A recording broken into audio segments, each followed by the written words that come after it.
guys, it is coffee time. That spoon hit me in the face earlier and I was like, not again, not again. So I get the comment all the time on these videos that says, hey, so you drink a lot of coffee, but your teeth still look okay. How does you do it? And I figured, I made a list of 5 different things that I do to have overall body maintenance when I drink this much coffee.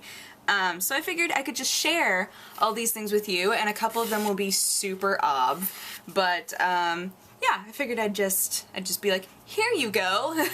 Here's some knowledge. I'm gonna drop some coffee knowledge on you.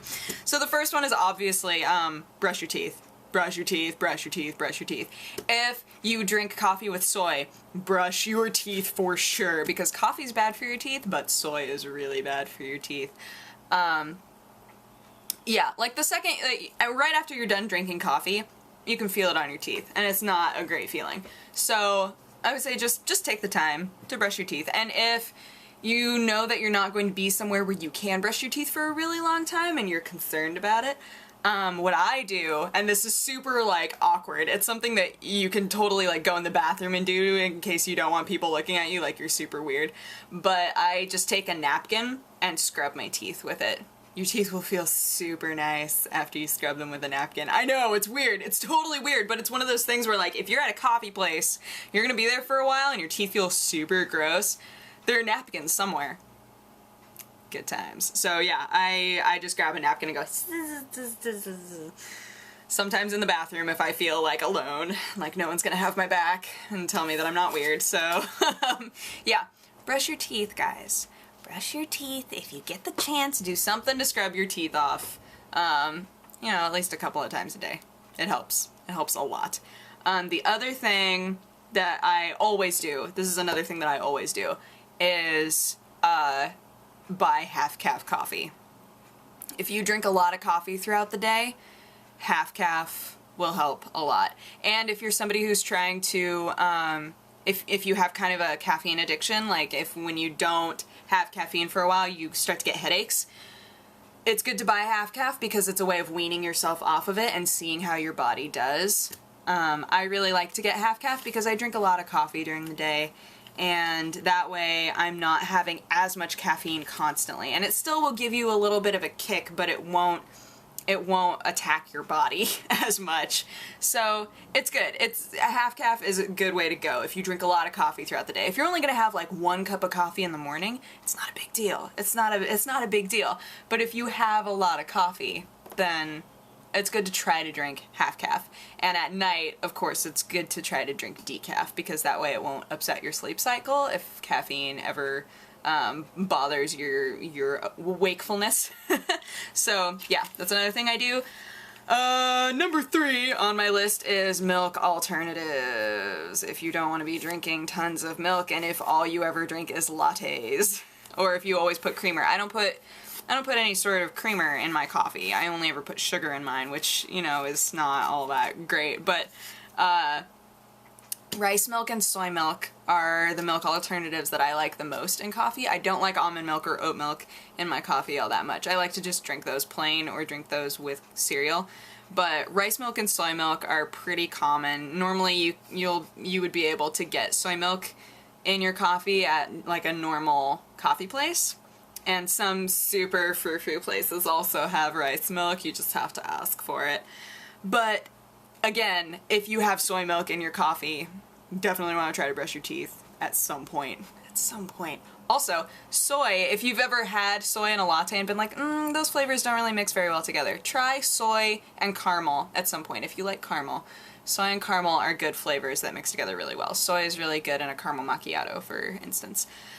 But they're good milk alternatives if you don't want to be drinking milk, or if you are lactose intolerant or anything like that. Rice milk specifically, if you can get rice milk, vanilla rice milk, tastes pretty good. Vanilla rice milk also tastes really good with granola or like different types of granola based cereals if you are looking for something like that. So yeah, those are my milk alternatives that I like in coffee.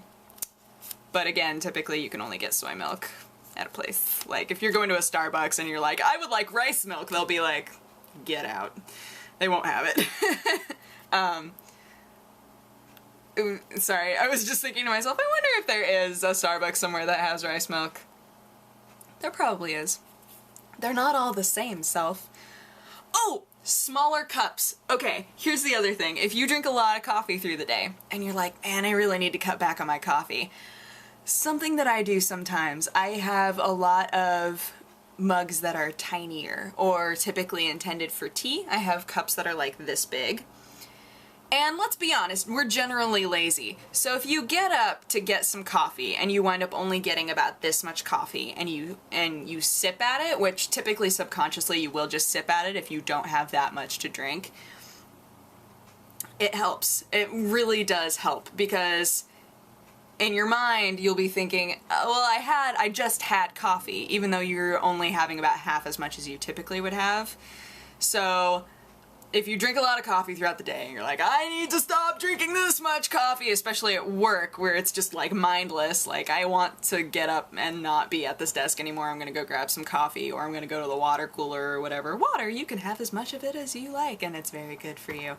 But with coffee, typically if you can get your hands on a smaller cup and drink out of that, you still get to get up, stretch your legs, grab coffee, come back, and have something to sip at, but you're not drinking nearly as much. So that's kind of a good mental game for yourself. That always works for me. I don't know, maybe it won't work for everybody, but it's a trick that will sometimes work. So give that a try. And then the other thing, high acidity. Coffee is very acidic. If any of you have high acidity problems, which I do. Thanks, Daddy! He and I both have really bad, like, acidity problems. So, what you can actually get, and I don't know how readily available this is, I haven't been able to find it always, but there are methods that you can find online for doing it yourself, actually. You can get acid-free coffee it tastes exactly the same, which is awesome. And it won't upset your stomach as much. Your stomach acid won't be going, ah ha ha ha, and just like be so happy and killing you. So if you can't find acid-free coffee, you can just get coffee beans and look online and be able to make the coffee acid-free yourself. It is a process that you have to go through, but yes, acid-free coffee does exist, oddly enough. I had no idea until my sister was like, because my sister also has it, when my sister was like, oh, I've been getting acid-free coffee and it's really good. And I was like, oh, interesting. And so I got acid-free coffee and I was like, oh, this is really good. But again, I can't find it everywhere. It's not something that you can just magic to yourself. So, yeah. But yeah, blew through those. Those are my 5 things that I try to do to keep myself from drinking very much coffee. I thought it was kind of funny that I was going to be talking about smaller cups when I'm drinking out of this right now, but I only filled it up to there. To be fair, this morning, speaking of coffee, since we're already talking about it, this morning I went to work and I made a pot of coffee, and then my boss was like, come here, I want to talk to you. And I was like, okay. So we like went on a walk and we talked about some business stuff, and then I came back in and all of the coffee was gone, and I was like, so I made a whole new pot of coffee, and then I got called away again, and when I came back over there was like this much left, and I was like, I am taking it! Like, I was not, just grabbed my cup and ran back over, ignored anyone who tried to talk to me. I was like, I am not making 2 pots of coffee and then not getting any of them. That is bananas. So that was my epic tale of this morning trying to get coffee. And then I came home to coffee that was made by Ro. It's funny, we have so much coffee. We have so much coffee and so much tea out of hand. It's out of hand. Because I buy, like I said, I buy the half-calf coffee, and Ro, when she went and bought like the super strong Colombian coffee. So it's really kind of a dice roll what you're gonna get if you're Joe. If Ro or I made coffee, he's like, which one is this gonna be? Is it gonna be super strong or kind of tame? Not too sure. But I think, regardless, you know, we always pretty much always have coffee around, which could be a good or a bad thing. But yeah, overall, I love coffee. Absolutely love coffee. It's one of my favorite things ever, for whatever reason. I just really like the taste of it. Unfortunately, I don't get caffeine headaches, but that's why I wanted to impress upon you guys all of these things, because if you do get caffeine headaches, and I had a teacher who got really bad caffeine headaches, and he would get very angry with us. If he hadn't had his coffee in the morning, he was having headaches so bad, and he would yell, and we'd be like, "Somebody get him some coffee!" Yes, caffeine headaches are no good. And, nobody wants to be addicted to caffeine. That's no fun. So, yeah, if any of this stuff could help you guys, then I feel like it's worth it in the end. But coffee is so good. It's so fantastic. One of these weeks sometime, you guys are all gonna go, no! One of these weeks sometime, we should try, well, at least I'll do it, and then I'll just hope in my heart of hearts that some of you are doing it with me, a no caffeine week, and see how we all do as a collective, as a family. Yeah. That would be interesting. I used to not drink caffeine at all. What can you do? Yeah, I hope that you guys had a good day. It was Monday, so you know, it was a pretty standard Monday. But yeah, I had a good day. So yeah, I will talk to you guys again tomorrow. So have a good night. Okay, bye-bye. Mwah!